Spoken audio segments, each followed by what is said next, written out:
의사 선생님이 이제 다시 깨어나지 않을 수도 있으니까 대비를 하셔라. 그래서 저희가 헤어지는 준비를 한 20번 넘게 했던 것 같아요.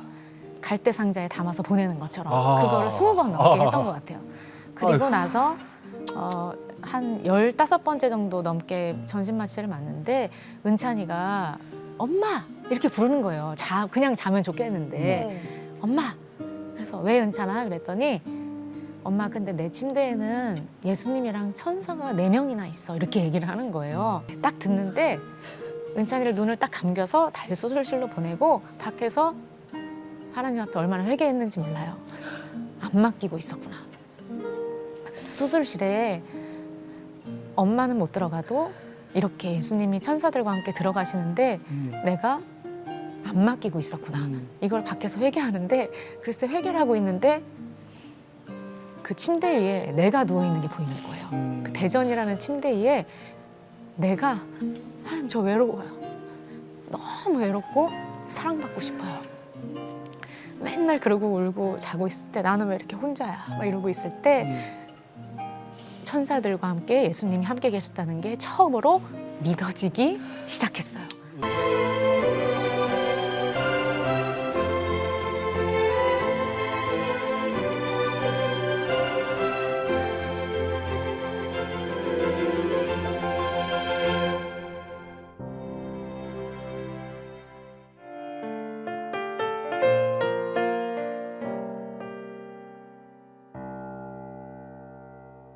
나의 가는 길이 보이지 않을 때 길이 멀다 느낄 때 빛 되신 주 그 사랑의 빛 나의 가는 길 비추신다. 염려하지 말라 염려하지 말라 염려하지 말라 내 주는 살아계신다. 염려하지 말라 염려하지 말라 염려하지 말라 주가 돌보시네. 내 주는 살아계신다. 너의 형편하신다. 두려워 말라 염려하지 말라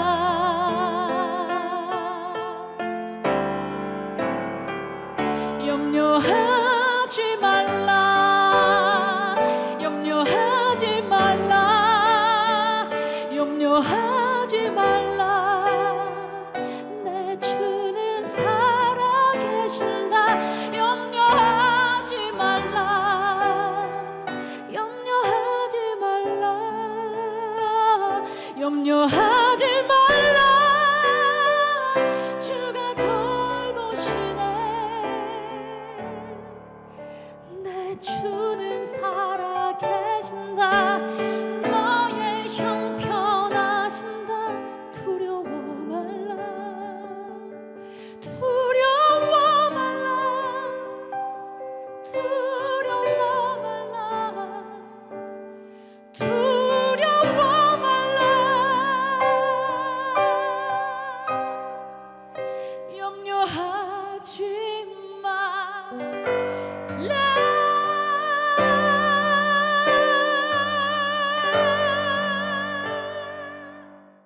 네, 반갑습니다. 안녕하세요. 어서 오세요. 안녕하세요. 네. 안녕하세요. 항상 저희 옆자리에 계셨는데 네. 오늘은 앞자리에 계시네요. 네, 그래서 참 부담스럽기도 하지만 네. 귀한 자리에 이렇게 불러주셔서 참 감사드립니다. 뭐 항상 있던 자리인데요. 그 염려하지 말라 지금 찬양해 주셨잖아요. 네. 이 곡이 특별히 우리 지선 전도사님한테 네. 남다른 의미가 있는 곡이라 그래요? 네, 이제 제가 찬양 사역자 되고 나서 네. 저희 팀에서 작곡가인 송경민 작곡가가 이제 만들어준 곡인데 네. 이제 세상의 모든 근심 걱정을 제가 다 끌어안고 있었다면 네. 이것을 기쁨으로 바꿔주신 그 주님을 찬양하는 그런 찬양이었습니다. 네. 아. 그럼 본인이 뭐 세상의 모든 걱정 근심을 다 끌어안고 계셨었다는 얘기가 되네요. 네, 맞습니다. 야, 아니. 그 얘기 또 이제 궁금합니다. 아니 이렇게 이렇게 보면은 어디 그런 근심, 염려 이런 그러니까. 거 전혀 관계 없는 그늘 뭐 하나도 없어 보이세요. 지금 했던 거 카메라 못 잡아서 다시 한번 해보세요. 어떻게 해요? 네. 아니 근데 하실 말씀 찬양 많으세요. 사역 하시면서 저보다 하나 빠진 아이 셋의 엄마예요. 아이 셋의 엄마의 워킹맘. 어떻게 보면은 고난이도의 워킹맘이라고 봐야 되거든요. 맞아 인정. 와, 지금 직업이 몇 개예요? 대단하시다. 직업이 좋기 4개는 되지 네. 않을까. 어떻게 한번 해보세요. 해요? 지금 이렇게 CCM 사역자도 하고 있고 네. 또 이제 제가 대전에 살고 있잖아요. 네. 그래서 대전 근교에서 클래식 해설자로 네. 또 활동을 하고 있고 네. 또 뮤지컬 음악 감독을 또 하고 있고요. 네. 또 선생님으로도 또 일하고 있습니다. 선생님은 어디에? 늘사랑 기독학교라고 대안학교에서 제가 뮤지컬 과목을 가르치고 있어요. 그리고 또 대단하시다. 내가 매일 기쁘게 출연하셔서 그렇죠. 5개가 패널로 네. 네네네. 어머 그러시네. 야 그리고 저 아까 얘기했지만은 저기 아이가 셋이니까 또 네. 이것도 아이들 셋 뒷바라지가 만만치 않잖아요. 그렇죠. 네. 대단하십니다. 정말 대단하십니다. 네, 네. 근데 아까도 저희가 말씀을 드렸지만 우리 지선 전도사님은 그러니까 그늘이라던가 어려웠던 뭐 시절이 없었을 거라고 하시는데 어린 시절이 어떠셨어요, 그럼? 지금 이제 제가 중년의 나이인데 음. 지금은 이제 여러 가지 일도 하고 있고 막 이렇게 말씀드렸잖아요. 그런데 상상하지도 못했던 인생이에요. 지금 제 인생이. 자 풀어나 봅시다. 네. 그래서 20여 년 전에는 이제 중학생 때 네. 14살이면 약간 사춘기가 시작되잖아요. 그렇죠. 근데 저는 네. 사춘기가 시작되기 전에 이제 부모님이 많이 싸우신 거예요. 근데 저희 아빠는 이제 음악을 하고 계시는 플루티스트였어가지고 이제 그래요? 저는 음악하는 아빠의 집은 다 이렇게 사는 줄 알았어요. 어린 나이였으니까. 엄마가 아빠의 뒷바라지를 좀 많이 했어요. 이제 예. 집이 피아노 학원이었는데 아. 아빠가 그 좀 약간 다혈질에 음악하는 사람으로서 좀 안 좋은 건 다 갖고 있었던 것 같아요. 한량 같으신 분. 아. 그러니까 학교 갔다 오면 아빠 항상 주무시고 계셨고 뭐 추억도 하나도 없었는 상태에서 아빠가 음악하고 오케스트라가 한 3개 정도 망했는데 집에 빨간 딱지가 이렇게 막 붙여질 때마다 엄마가 이제 공장에서 일을 많이 하셨어요. 그래서 예. 전선줄을 가지고 와서 이렇게 부업을 하셨는데 저는 다 그렇게 사는 줄 알고 이제 살았던 거죠. 그것까진 괜찮았는데 이제 어느 날 자고 일어났는데 아빠가 위처증이 생겼던 거예요. 그래서 엄마가 변기 위에 앉아 있는데 온몸이 피투성이가 돼 있고 이게 피를 막 뚝뚝뚝 흘리고 계시는데 눈, 코, 입이 다 붙어버리신 거예요. 너무 부어서. 네, 너무 맞으셔가지고 그 모습을 제가 보면서 이제 충격에 빠진 거죠. 그리고 이제 아빠에 대한 미움이 그때부터 자라나기 시작해서 아빠를 증오하기 시작했어요. 그리고 제가 이제 아빠가 하루만 엄마를 때리신 게 아니라 며칠을 때리셨어요. 그래서 그거를 계속 이제 막고 있는 엄마를 제가 감당하고 있다고 생각이 드니까 심장이 바깥으로 막 튀어나온 것 같은 거예요. 그래서 막 엄마 짐을 싸가지고 제 사진 한 장을 딱 넣은 다음에 엄마한테 엄마 이 집에서 나가라고. 그래서 엄마 안 볼 때 나가라고. 내가 안 볼 때. 볼 때 나가면 붙잡을 것 같다고. 근데 정말 학교 갔다 집에 왔는데 장롱문이 환하게 열려 있는 거예요. 예. 제가 싸놨던 짐을 가지고 엄마가 진짜 집을 나가신 거예요. 그래서 제가 그때부터 엄마 없이 이제 자라게 되었습니다. 그때가 14살, 15살 될 때. 15살. 네. 아버지의 그 폭행이 뭐 한두 번이 아니었고 그게 계속 이어졌었나 그날 이제 봐요. 처음 본 날부터 며칠을 이제 계속 지속이 돼 있었던 거예요. 그리고 나서 아버지랑 계속 사셨어요? 네, 아빠가 며칠을 키우셨는데 며칠? 네, 못 키우시잖아요, 당연히. 키워본 적이 없으시고. 예. 그래서 이렇게 어른들끼리 얘기를 하신 것 같아요. 엄마는 어디 간지 소식이 없고 아빠의 친척인 이제 큰 집, 제일 잘 사는 큰 집과 이제 상의를 하셔가지고 저를 거기다 이제 보내기로 하셨나 봐요. 혼자 외동딸이에요? 아니요, 남동생이 있었어요. 남동생도 남동생? 그럼 같이? 네, 같이 아빠가 무궁화호를 태워서 큰 트렁크 하나를 거기다 옷 몇 개 집어넣어서 예. 그 보내신 게 아니라 말 그대로 버리셨어요. 그래서 무궁화호를 타고 내려가는 동안 막 울면서 생각했던 게 이게 사람이 희망 하나는 가져야 되잖아요. 예. 어린 나이였지만 그래도 뭐 하나를 붙잡고 싶은 거예요. 근데 저는 하나님이 없었기 때문에 제 마음에 큰 집이 잘 사는 거 그거 하나는 붙잡고 내려가야겠다. 큰 집이 잘 사니까 내려가면 밥은 잘 먹고 살 수 있겠지. 어디에요 거기가? 대전. 그죠. 지금 그래서 제가 살고 오늘 계신- 대전에서 왔잖아요. 나는 그래서 우리 지선 전도사님이 네. 원래 고향이 대전인 줄 알았어. 네, 그게 아니라 서울에서 네. 큰 집으로 그래서 내려가신 대전 거구나. 가셨구나. 네, 그래서 서울 그래서요, 친구들이랑도 억지로 떨어져야 되고 예. 이제 그렇게 대전을 이제 희망을 조그만 희망을 가지고 내려갔는데 음. 이제 최악의 상황이 된 거죠. 왜요? 너무 무서운 큰 집이었던 거예요. 그리고 이제 유교 무서워요? 집안이라 가지고 음. 한 상에서 이제 여자랑 남자가 밥을 같이 어머. 먹기가 어려운 거예요. 그죠? 유교 집안에 그 정도예요? 제사가 막 12번씩 있고 이제 집에 가면은 큰 집에 가면 그 친척 동생이 남동생이 있었는데 저를 많이 미워했었던 것 같아요. 그래서 맨날 나가라고 이렇게 A4지에 써가지고 제 모든 서랍을 열면 서랍에 있고 어. 문에 붙어 있고 아유, 나가라고 동생도 써 있는 철이 거예요. 없다, 그죠? 아니 근데 그 큰엄마는 그걸 모르셨던 거예요. 이제 그쵸. 그리고 알아도 아마 이제 신경 쓰고 싶지 않으셨을 것 같아요. 그렇지.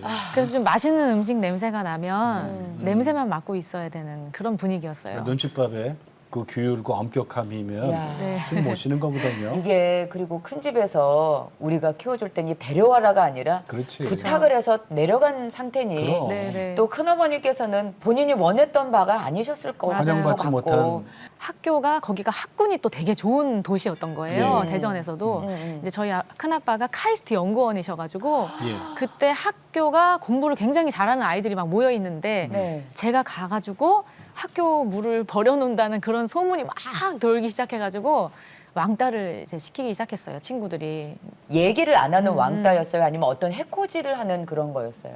해코지도 하고 뭐 맞기도 하고 뭐 때려요? 네 그랬어요. 그때는 뭐 선생님들도 학생들을 많이 때리던 때였으니까 어느 정도로? 그래도 그때 몇몇 친구들이 계속 따라다니면서 때렸어요. 그러니까 집에 가는 그 길까지 오면서 어머. 그 계속 코피가 나기 시작하는 거예요. 코피? 영양실조에 걸렸더라고요, 제가. 그래서 영양실조에 걸려서 코피가 계속 나고 있는 상태로 이제 맞았는데 그 점막이 완전히 찢어져 버린 거예요. 멈추질 그래서 않지. 1년 동안 코피가 이제 안 멈추게 되고 이제 영양실조에 걸리니까 그 몸이 정말 파래지는 느낌이 드는 거예요. 피가 머리끝까지 안 올라오는 느낌이 들고 그래서 지금도 영양실조 후유증이 하나가 사실 남아 있는데 지금도요? 네. 이제 저희 엄마가 방송 보실까 봐 딴 데서는 얘기를 안 했었는데 이제 조금 힘들면 이 왼쪽 귀가 안 들려요.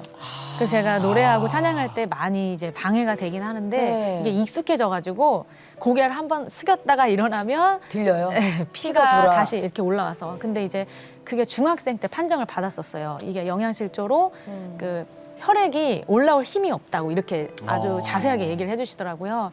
그래서 그때 그러니까 굉장히 심각했던 그거였죠. 제가 그 영양실조가 아니 그러면 누구한테 부잣집에 얘기했어? 살아서 그러면은 사람들이 믿지를 않잖아요. 네. 그 부잣집에 겉으로. 살고 있는 애가 무슨 영양실조야. 겉으로 보기에는 그죠? 제가 멀쩡해 아무 일 없어. 부모님 없이 컸다 소리를 듣기가 너무 싫은 거예요.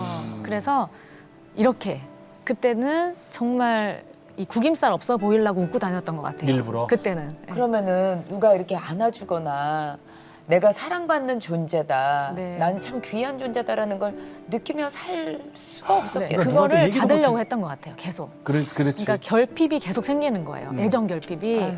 부모님한테 사랑을 못 받으니까 지금에서야 아는데 그때는 이게 애정 결핍인지 모르고 예. 자꾸 어른한테 사랑받고 싶고 그렇지. 친구들 이렇게 하는데 자꾸 이렇게 벽이 느껴지는 것 같은 삶을 제가 계속 살기 시작하는 거예요. 그러니까 인간관계가 원만하지가 못한 거예요. 계속. 그러면은 그때까지 하나님의 존재는 전혀 몰랐던 거예요?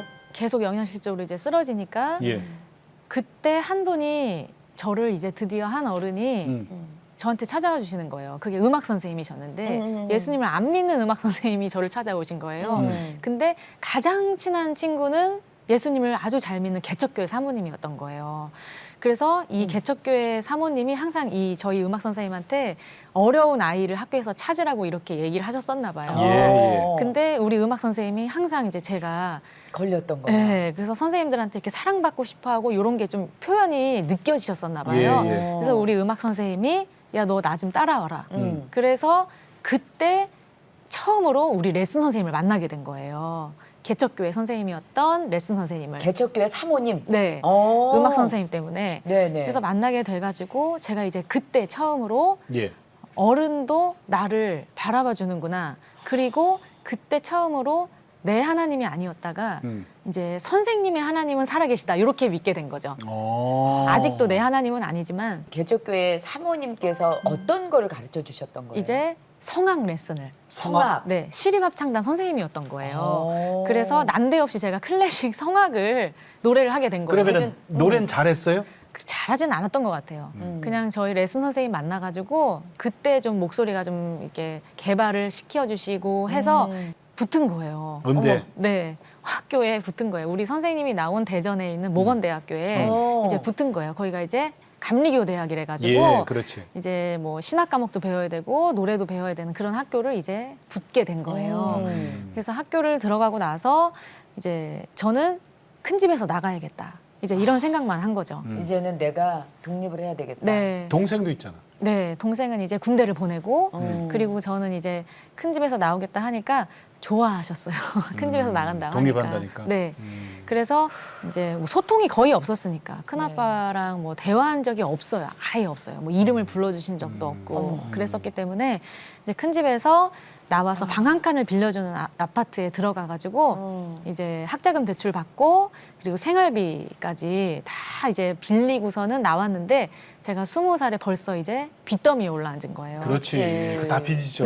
근데 그 전에는 저는 가장 두려운 게 건강이었어요. 맨날 아프니까 계속 아프니까. 그때는 이제 의료보험 카드가 있어야 병원을 갔잖아요. 그래. 근데 저는 카드가 없으니까 그래. 항상 누구한테 빌리니까 이게 눈치를 계속 보고 오늘은 얘한테 빌리고 쟤한테 빌리고 이게 너무 싫었었는데 그 독립세대가 안 돼 있으니까. 네. 그래서 이제 대학을 들어가서 빚더미에 올라앉으니까 그거보다 더 두려움 큰 게 돈이구나 이런 생각이 이제 들 그럼 정도로 그때 그 생활비 그런 건 어떻게 아르바이트? 그래서 아르바이트도 했는데 이게 엄청난 금액이 필요하잖아요. 집세까지 내고 하다 보니까 그렇지. 그래서 카드를 만들어서 현금 서비스를 받아야지 돌려받기. 바나나 하나 우유 하나 사 먹을 수가 있는 거예요. 그래서 아 나는 학교 다닐 운명이 아닌가 보다라는 생각으로 휴학계를 내려고 과사를 갔는데 예. 글쎄 4.5가 나왔다는 거예요. 제가 성적표가 만점이네? 4.5 만점? 4.5 성적표를 보여주시는 거예요. 학교에서? 네, 4.5 성적표를 받는 순간 처음으로 예. 하나님이 나한테 인생의 기회는 한 번 주시나 보다. 이런 생각이 들어가지고 이거를 하나님을 내가 붙잡아야 되는 줄 알고 이때부터 엄청 열심히 공부를 하기 시작했어요. 근데 성실하니까 교수님들이 점수를 잘 주셨던 것 같아요. 성실해 보이니까. 그러면은 등록금이 면제가 되죠. 아니, 그렇죠. 장학금 제가 받는 거지 뭐. 한 푼도 안 내고 돈을 안 내고 다니기 시작한 그 거예요, 장학금? 학교를. 학교를. 그러니까 전체 장학생이 돼가지고 어. 얘는 돈도 없고 백도 없는데 어. 진짜 성실해 보이시는 거예요. 그래서 보이는 거야. 한 분의 교수님이 아니라 여러 분의 교수님이 저를 유학 준비를 시켜주기 시작하셨어요. 유학까지? 유학 준비를 아니 그것도 유학도 이야. 돈이 필요한 건데 그렇죠. 얘는 아니, 보내야 된다. 네. 이렇게 그 성실하고 학교에서 보내주는 거 아닌가? 네, 그래서 네. 한 분은 갔다 오면 이렇게 절차를 밟아서 너를 교수를 시켜주겠다 이런 예, 교수님이 예. 있고 예. 한 분은 본인이 갔다 온 베를린의 기숙사에다 연결해 주셔가지고 거기 있는 교회 베를린 교회까지 연결해 주셔서 비행기 티켓까지 사주시는 교수님까지 생긴 거예요. 이제 하나님 살아계셨네. 근데 저는 어. 그게 사실 막 행복하진 않았어요. 왜요? 왜냐면은 제가 신앙생활을 꾸역꾸역 하고 있는데 마음에는 항상 엄마 아빠에 대한 그런 짐이 있잖아요. 아, 나는 신앙생활 하는데 엄마 아빠 용서하지 못하고 사는 거에 대한 계속 이런 걸림돌이 계속 있는 상태고 그리고 교수님들이 가라고 하는데 아, 한국에서 이걸 회피해서 떠나야겠다라는 생각밖에 안 드는 거예요. 도피성. 네. 그래서 이 비행기 티켓을 딱 들고 마침 큰 집 사거리를 이렇게 걸어가고 있는데 예. 제가 처음으로 뒤를 돌아본 거죠. 내가 한 게 하나도 없다는 것을 제가 이제 그때 알게 된 거예요. 아, 기적 같은 삶을 내가 살고 있었구나. 대전역에서 잤을지라도 엄마를 찾아서 맨날 야반도주하고 못 먹고 맞고 못 입고 사랑 못 받고 이랬을지언정 하나님은 내 숨통을 끊어놓지 않고 계셨구나. 이거를 제가 처음으로 믿어지기 시작한 거예요. 그러니까 믿어지기 시작하면 끝나는 것 같아요. 안 믿어져서 그랬지. 근데 믿어지기 시작하니까 은혜라는 글자가 이렇게 두 분처럼 신앙생활 오래 하신 분들의 글자라고만 생각했는데 처음으로 20대 초반에 내 글자가 되기 시작한 거예요. 그래서 은혜를 받았다는 생각이 정말 은혜다. 드니까 갑자기 동시에 너무 하나님 앞에 죄송한 거예요. 회개할 게 막 엄청 많이 보이는 거예요. 한 번도 감사하지 못하고 살았던 게. 그래서 하나님 유학 가기 전에 그러면 한 번은 진짜 죄송하다고 하고 가고 싶어요 라는 마음을 하나님이 주신 거예요.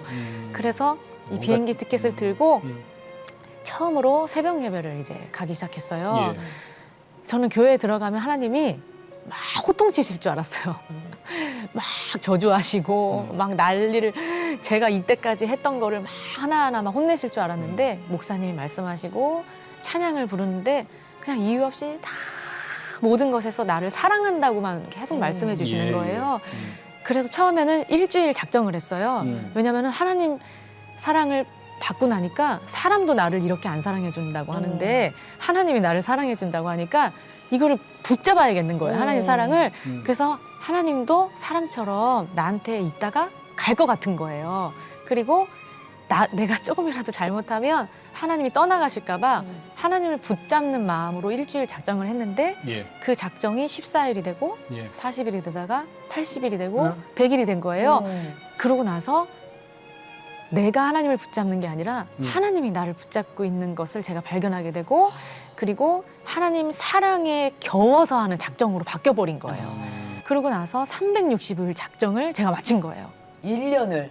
아니 그 비행기 새벽 티켓 작정을. 유효 기간이 있어요. 그거. 그래서 며칠이 지나고 나서 봤더니 저랑 같이 유학을 준비했던 언니들은 이미 독일로 가 있는 거예요. 그래서 저는 유학을 자진 포기한 학생이 돼버린 거예요. 그러니까 비행기 뜨는 것도 몰랐네. 네, 이제 클래식 음악을 이제 접고 있을 때 그때 이제 시청에서 전화가 온 거예요. 대전 시청에서 그 6급 주사님이셨는데 장로님이셨어요. 저보러 유학을 안 갔으니까 빨리 여기로 와가지고 대전 시립합창단이 얼마 만에 이게 시험을 보는지 모른다. 와서 저보러 접수를 받으라는 거예요.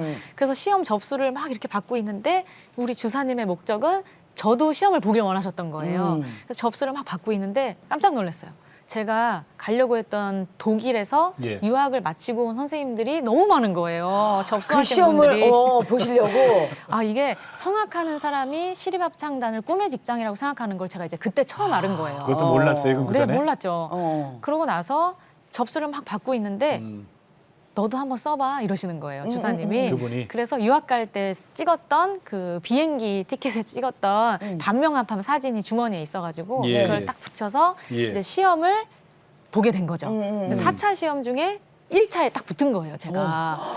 그래서 너무 깜짝 놀래가지고 365일 작정하시면서 찬양만 부르셔가지고 목이 그래서- 튀으셨겠다. 그러니까 연습은 자동으로 됐다. 찬양으로. 그러네. 네. 그래서 1차 시험 보고 하나님께 막 당황해가지고 제가 네. 저는 보호자가 정말 그때까지도 아무도 없으니까 뭐 레슨 받는 선생님도 없고 예, 예. 얘기할 사람 아무도 없으니까 하나님한테 가서 하나님 저 2차 시험 준비 어떻게 해요? 이러는데 2차 시험 준비를 하나님이 제 마음속에 지선아 지금 네가 하던 게 뭐야? 라고 물어보시는 것 같은 거예요. 다행히 그때 세상 친구들과 즐기고 있던 게 아니라 내가 하고 있는 거는 새벽 예배밖에 없더라고요. 그래서 하나님 새벽 예배인데요. 그랬더니 그냥 넌 계속 하던 걸 하면 돼 라는 마음을 주시는 거예요. 그래서 새벽 예배를 또 갔다가 제가 이제 집을 왔는데 악보 2장이 툭 떨어졌어요. 어디서? 정말 거짓말처럼 책장에서 책장에서. 악보 2장이 딱 떨어졌는데 독일 유학 가려고 준비했던 독일 리트곡이 딱 떨어지는 거예요. 가곡이. 예. 그래서 하나님 이걸 시험 보라고 하시나 보다 하고 이거를 얼른 외워가지고 시험을 딱 봤는데 이게 저 하이 C까지 올라가는 노래예요. 그러고 있다가 2차 시험에서 하이 소프라노로 합격을 한 거예요. 보니까 아래 음은 뭐가 나도 상관이 없고 그 고음 하나 나면은 합격을 시켜주시는 거였나 봐요. 그래서 제가 합격을 했습니다. 와, 그러니까 사차시험까지 이제 3차 남았잖아. 3차. 3차, 4차까지 총 다 합격을 됐어요. 다 이게 다 해가지고. 그래서 합창단이 됐어요? 네.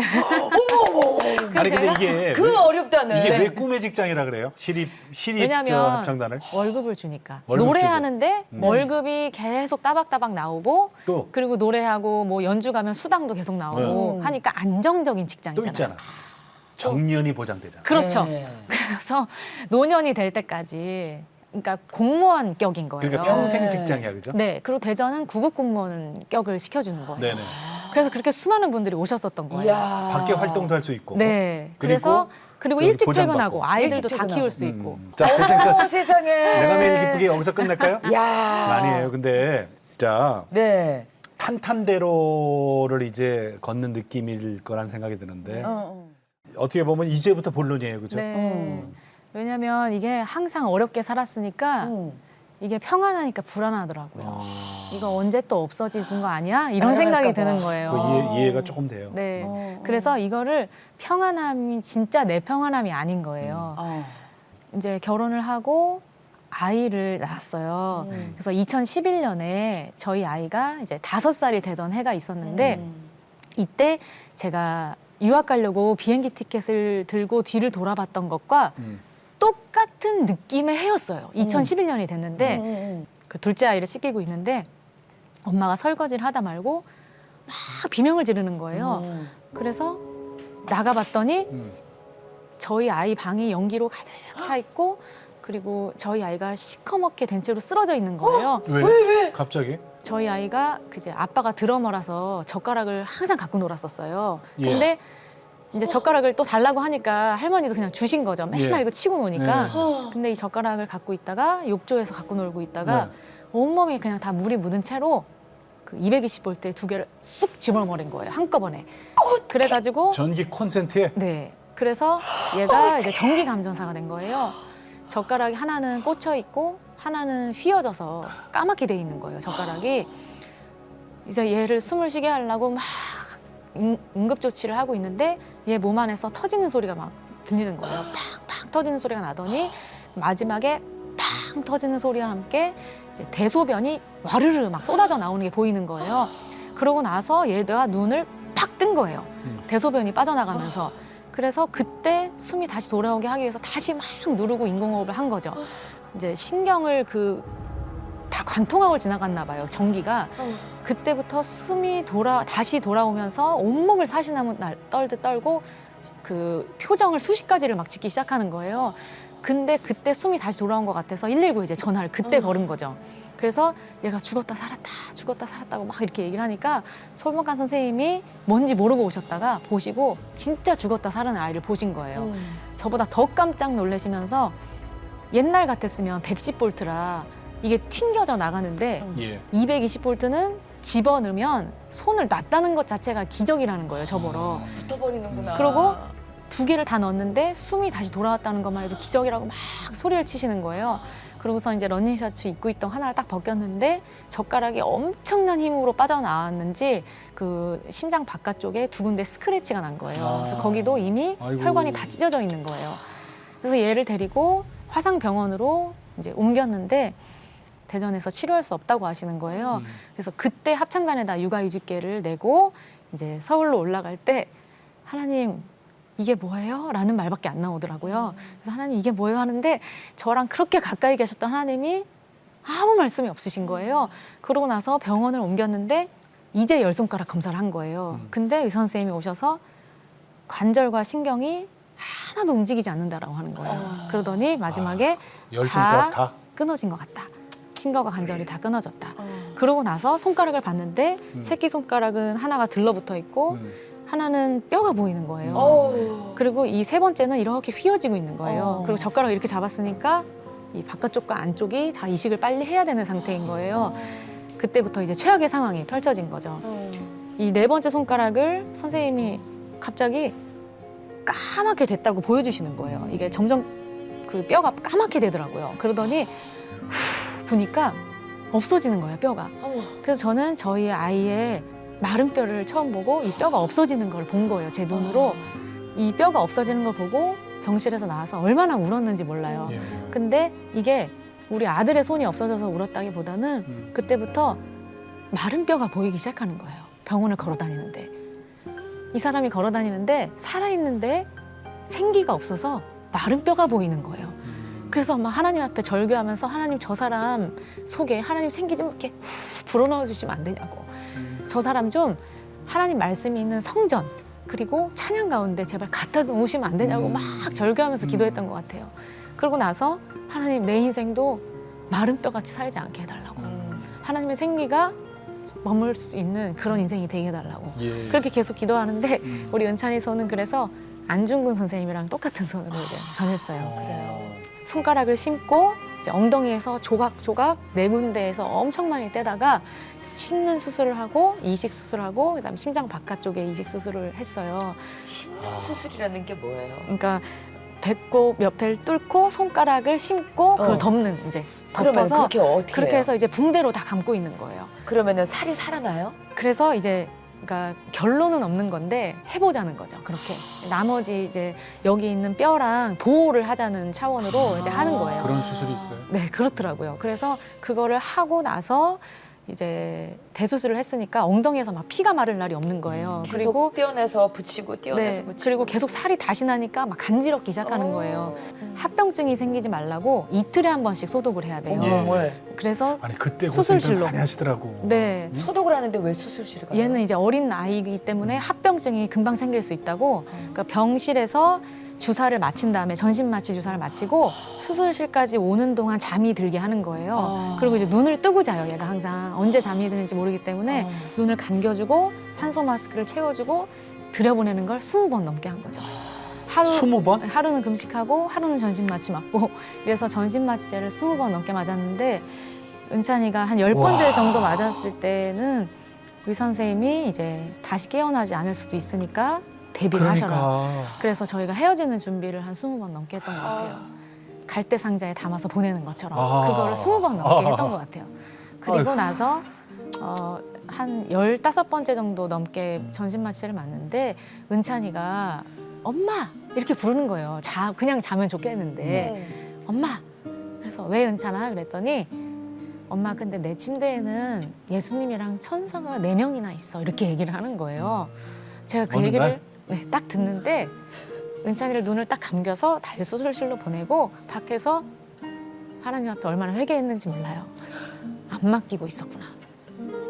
수술실에 엄마는 못 들어가도 이렇게 예수님이 천사들과 함께 들어가시는데 내가 안 맡기고 있었구나. 이걸 밖에서 회개하는데 글쎄 회개를 하고 있는데 그 침대 위에 내가 누워있는 게 보이는 거예요. 그 대전이라는 침대 위에 내가 하나님 저 외로워요. 너무 외롭고 사랑받고 싶어요. 맨날 그러고 울고 자고 있을 때 나는 왜 이렇게 혼자야 막 이러고 있을 때 천사들과 함께 예수님이 함께 계셨다는 게 처음으로 믿어지기 시작했어요. 은찬이의 그 말 때문에. 네.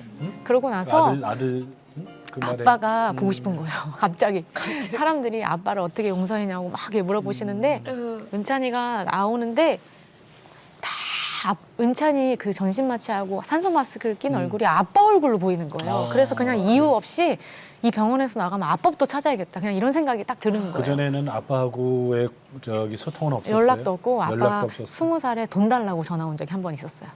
돈 그렇게 달라고? 했었는데 아빠가 너무 보고 싶고 우리 엄마가 너무너무 사랑스럽게 느껴지기 시작하는 거예요. 갑자기. 부모님께서 다. 네. 그러고 나서 은찬이가 또 전신 마취제를 맞았는데 이번에는 또 잠들기 전에 엄마 나 소풍 온 것 같다? 나한테 그러는 거예요. 온몸이 그 붕대로 감고 있는데 저보고 소풍 온 것 같다는 거예요. 은찬아 이게 왜 소풍이야? 그랬더니 엄마랑 같이 있으면 이거는 소풍인데? 그러는 거예요. 5살짜리가 그런 얘기를. 네. 하루 종일. 왜냐면은 제가 그 은찬이가 금식을 하루 이틀에 한 번씩 하니까 하루는 바로 앞에 있는 영등포 시장에 나가서 저희가 유모차를 개조해서 일자로 누워 있을 수 있게 만들었어요. 그래서 시장이 문을 닫을 때까지 거기를 막 이렇게 돌고 들어왔거든요. 이틀에 한 번씩. 근데 은찬이가 엄마랑 같이 있으면 소풍이라는 그 말이 이제 하나님의 음성으로 막 들리기 시작하는 거예요. 지선아, 인생은 소풍이야. 이렇게 하나님의 음성이 막 들리기 시작하는 거예요. 성령님과 함께 있으면 이거 소풍이다? 라고 하나님이 말씀하시는 예, 것 같은 예, 거예요. 예. 그러고 나서 하나님이 지선아 너가 대전 내려갈 때 가고 갔던 트렁크가 지금 네 손 안에도 있다. 다시 한번 보라고 하시는 거예요. 봤더니 슬픔을 기쁨으로 바꿔주시는 하나님께서 내 트렁크 안에 이번에는 슬픔이 아니라 노래할 수 있는 도구들을 가득 집어넣고 계셨음을 제가 이제 믿음의 눈으로 바라보게 된 거예요. 예. 가르치는 일이면 가르치는 도구들이, 해설하는 일이면 해설하는 도구들이 그 안에 가득 들어 있어서 하나님이 너 원래 천국에 살기 때문에 다시 이 도구들을 가지고 복음을 열심히 전하다가 들어오는 거야 라고 하나님이 저한테 인생의 목표를 완전히 알려주셨어요. 그래서 그때부터 이 음성을 들은 다음에 예. 하나님께 달려가는 마음으로 합창단에 전화를 걸었어요. 그래서 전화를 걸어서 국장님 제가 이 병원에서 영혼이 일어나는 것을 봤어요. 그랬더니 국장님이 저보러 애가 아프니까 진짜 네가 미친 것 같아 막 이렇게 얘기를 하시는 거예요. 근데 제가 이제 얘기를 했죠. 하나님이 제 무대를 바꿔주셨어요. 예술의 전당이 아니라 하나님이 찾으시는 영혼이 앉아있는 교회, 뭐 직장, 그리고 교도소, 군부대, 공원 이런 곳이 하나님이 저의 무대라고 알려주셔서 국장님 저 사표 좀 보내주시면 안 돼요? 사직서 좀 팩스로 보내주세요. 이렇게 한 거죠. 전화를 걸어서. 꿈의 꿈의 직장을 직장을 네. 그래서 또 그거보다 좋은 게 없어 보이는 거예요. 그래서 하나님이 주신 무대로 가기 위해서 사직서를 이제 쓰고 팩스로 국장님께 보낸 다음에 이제 병원에서 실업자가 된 거죠.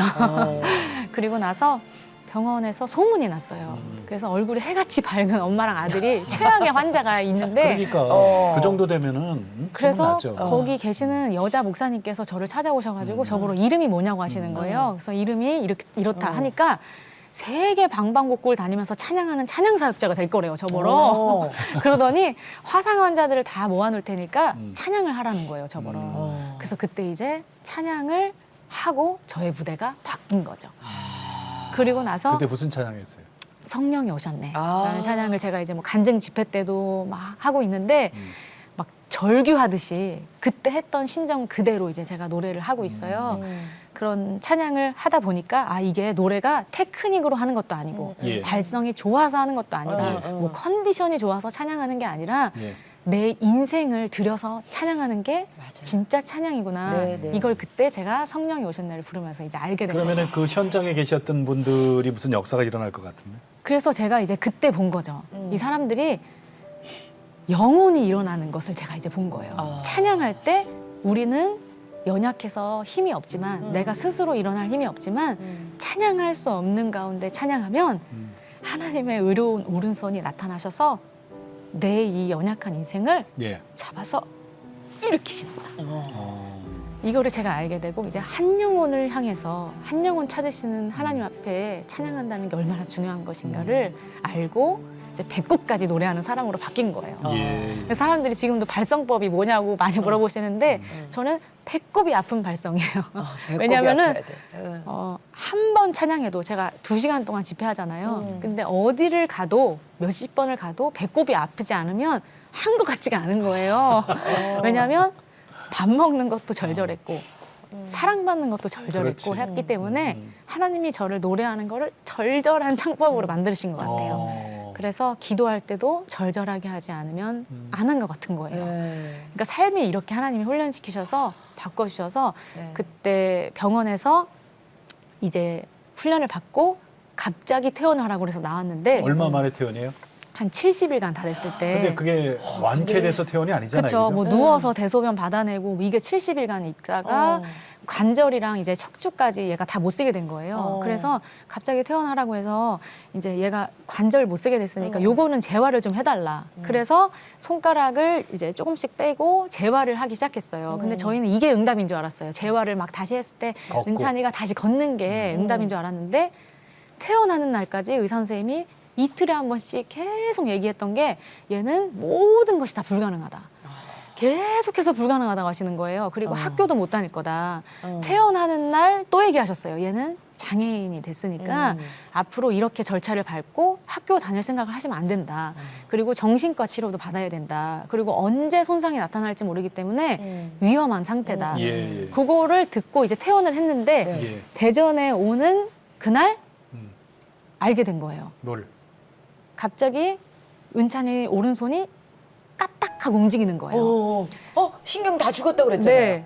근데 까딱하고 움직이는 거예요. 그래서 너무 깜짝 놀라가지고 여기를 막 이렇게 만져봤는데 은찬이가 간지럽다고 하는 거예요. 느낌이 온다는 거예요. 그러더니 이거를 막 움직이더니 그때 고속도로에서 샀던 핫바를 딱 잡는 거예요. 그래서 그거를 잡고 얘가 막 먹고 있는 거예요. 하나님, 뭐예요 이게? 또? 이러고 있는데 제가 또 회개했잖아요. 붕대 안에 있을 때 하나님이 살려놓으셨던 거예요. 아, 이게 응답이라는 게 눈으로 봐야 응답이 아닌데 나는 자꾸 눈으로 봐야지 이게 응답인 줄 알고 있었던 거예요. 붕대 안에 있으니까 안 보이지. 그래서 안 보일 때 믿는 믿음이 진짜 믿음이고 믿음. 진짜 응답이라는 거를 또 회개를 막 했어요. 차 안에서. 그러고서는 이 영광의 핫바를 왼손으로도 좀 잡아보지 않잖아. 막 이러고 있었는데 못 잡았어요. 그러고선 한 손이 사른 채로 대전을 내려왔는데 오른손은 잡은 거예요? 네. 네네. 그래서 요게 이제 개구리 손처럼 돼 있으니까 네, 붙어 이거를 있어요? 빨리 찢어서 네. 더 재활을 하자는 거예요. 근데 하나님이 재활 수술을 없애시고 아토피를 주셨어요, 은찬이한테. 그래서 아토피로 맨날 밤마다 이제 긁기 시작하면서 움직여야 되니까. 찢어진 거예요, 이게. 이 저절로. 아토피도 사용하신 하나님. 이 아토피도 사용하신 하나님께서 은찬이 손을 웬일이야. 쫙 찢어주시고 얼마 뒤에 왼손이 살아나기 시작했어요. 이거 같이 긁어야 되거든. 여기는 여기 이 그래가지고 손으로 긁고 여기는 이 손으로 긁어야 되거든. 지금은 병원에서는 불가능. 다 웃어요, 그냥. 영원한 다 장애인. 웃으세요. 그리고 예. 은찬이가 학교도 다니고 있고 지금 벌써 15살이 됐어요. 지금 아까 의사 선생님이 얘는 아무것도 할 수 없고 네. 정신적으로도 아마 정신과 치료도 받아야 맞아요. 되겠고 했지만 애가 너무 밝게 네, 그래서 제가 네. 이렇게 간증 프로그램 나온다 하면 은찬이가 사실 마음에 가장 많이 걸렸었거든요. 혹시 그렇지. 얘기를 해야 보고 될까? 자기 얘기니까. 너무 자세하게 또 얘기하니까 그런데 은찬이가 제가 처음 간증을 했던 날 얘기했어요. 어린 아이인데도 엄마 잘했어. 엄마 더 얘기해도 돼. 엄마 이 사진도 갖고 가. 그래서 지금도 저희 아이들이 저를 응원해주고 있어서 아까 새 아이 키우면서 어떻게 이걸 하냐고 하셨는데 정말 아이들의 응원과 저희 남편과 시어머니, 가족들의 응원이 있어서 예. 제가 이 사역을 하고 있는 것 같아요, 네. 지금. 그 사진 얘기 좀 하셨잖아요. 네. 그 이렇게 준비되어 있는 게 몇 개 있으니까 그걸 좀 볼까요? 네. 이 사진은 매일 보던 모습이라 찍고 싶어서 찍었어요. 예. 근데 이 사진을 왜 찍었냐면 이 병원이에요? 네, 제가 필사를 하다가 이스라엘 백성들은 하나님이 훈련을 계속 예배의 훈련을 시키시는데 이 사람들은 어려운 일이 있을 때 함께 하셨던 하나님을 기억하는 예배를 하나님이 계속 훈련을 시키시는 예. 거예요. 그래서 우리 은찬이를 기억하는 방법은 사진밖에 없겠다. 지금 산소호흡기 끼고 있는 거죠? 지금 네. 그러니까 소위 말하는 소독하기 위해서 네, 소독을 마취하고. 20번 그렇게 할 때 계속 찍었던 사진. 그러네. 그리고 우리 은찬이가 항상 이렇게 밝았어요. 이렇게 세상에. 목에 링거를 맞을 천사다 때. 천사. 목에다가 지금 링거를 맞고 있는 거야. 네, 세상에. 온몸은 다 붕대고. 15번째 소독 날이다. 그래서 이렇게 여기서 어, 다시 진짜. 태어난 거라서 생일을 다시 여기서 맞았다. 뒤에 위에 저기 케이크랑 네, 같이 케이크네요. 찍었던 사진. 저 그리고 손이, 이제 응? 손을 다 지금 이렇게 네. 일일이 다 감아놔야 되는구나. 네. 그래서 은찬이가 이 손가락을 볼 때마다 엄마 하나님이 손가락을 살려주셨어. 계속 이렇게 다 죽어 있는 상태였을 예. 때도 은찬이는 계속 고백했어요. 하나님이 살려주셨어. 살려주셨어. 5살짜리가 네. 계속. 아유. 아, 얼마나 감사해요, 그렇죠? 네. 정말 감사한 일이에요. 사고는 우리가 살면서 날 수도 있지만 네. 그 회복 과정에서 하나님이 함께하셨다. 네. 본인이 스스로 얘기할 수 있다는 네. 게 얼마나 큰 은혜인가 싶어요. 네. 아니 근데 어머니는 아까 이게 다시 이게 서로 왕래도 하고 네. 그런 사이가 됐는데 아버지는 아직까지도 그럼 그 앨범이 나오기 몇 달 전에 아빠한테 저한테 전화가 온 거예요. 예. 그러더니 제가 아빠를 찾은 게 아니라 아빠가 저를 찾아가지고 음. 전화하셨는데 내가 가정이 소중한 거 이제 알았다? 딱 얘기를 하시는 거예요. 보니까 음악을 다 그만두시고 사고가 나셔서 이빨이 이렇게 다 이렇게 무너지셨더라고요. 혼자 그리고 사시면서 탈북민들이랑 지내셨더라고요. 그러고 그러니까 재혼 나서 안 하고. 네. 그래서 어렵게 사시면서 이제 가족이 소중한 거 이제 알았다 전화하신 거예요. 그러더니 마지막 한마디를 더 하시는 거예요.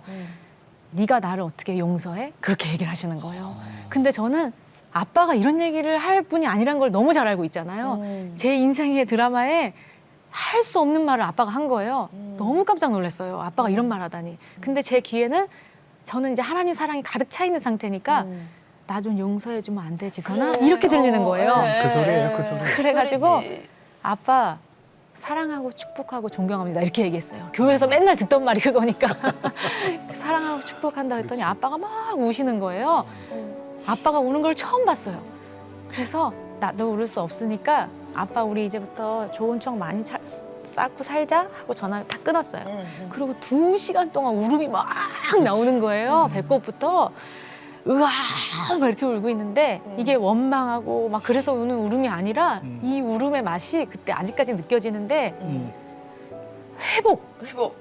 회복의 눈물의 맛이 이런 거구나. 그리고 손가락으로 제가 막 계산을 하는 거예요.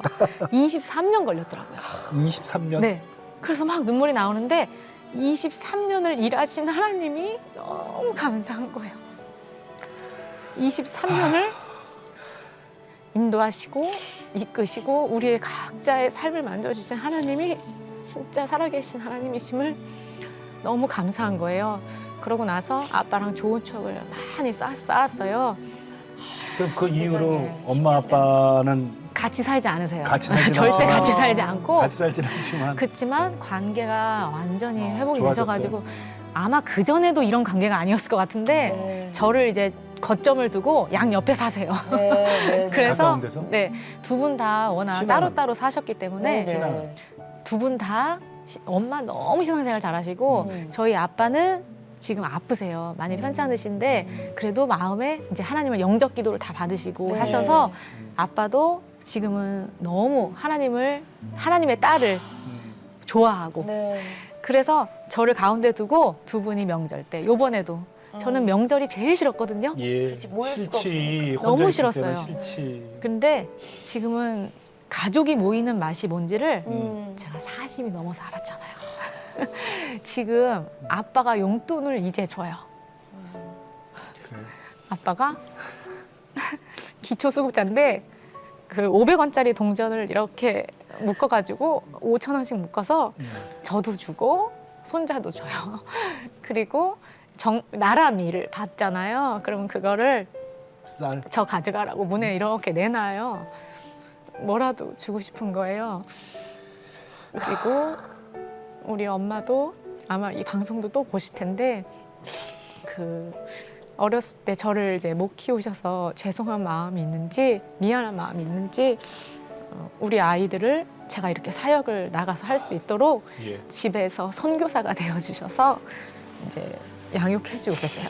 그래서 저는 음반이 나오기 전에 예. 하나님이 선물로 가정 회복이라는 선물을 주셔서 이제 앞으로 네가 사역할 때는 가정이 얼마나 중요한 것인가를 앞으로 열심히 전하고 다녀라.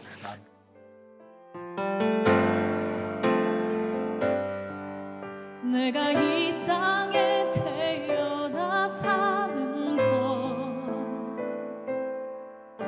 어린아이 시절과 지금까지 숨을 쉬며 살며 꿈을 꾸는 삶 당연한 건 아니라 은혜였소. 내가 하나님의 자녀로 살며 오늘 찬양하고 예배하는 삶 복음을 전할 수 있는 축복이 당연한 건 아니라 은혜였어. 모든 걸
앞으로의 기도 제목도 저는 좀 듣고 싶어요. 네. 네.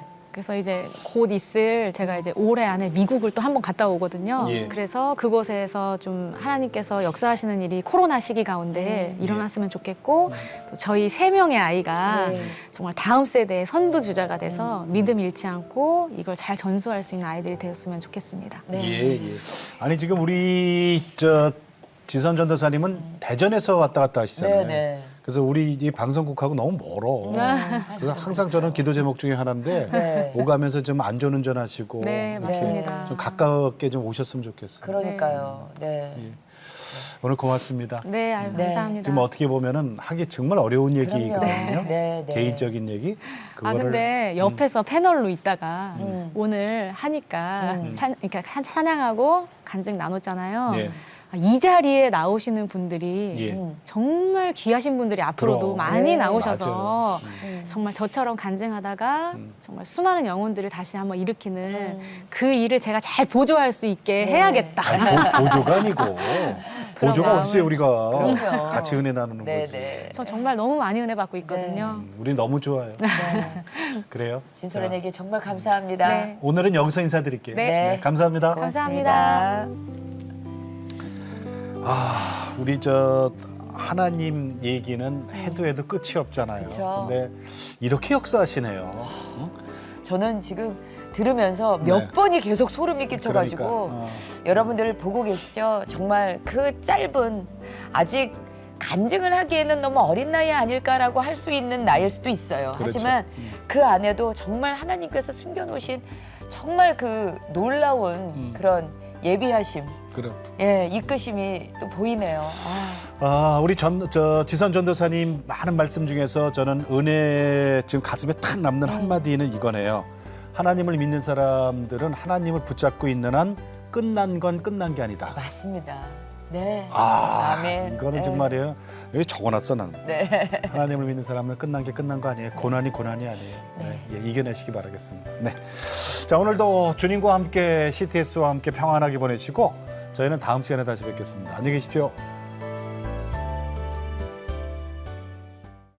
이 프로그램은 여러분의 미디어 선교 후원으로 제작되었습니다. 선교는 사명, 후원은 동역. 당신도 복음을 전할 수 있습니다. 선교 후원 02-6333-1003번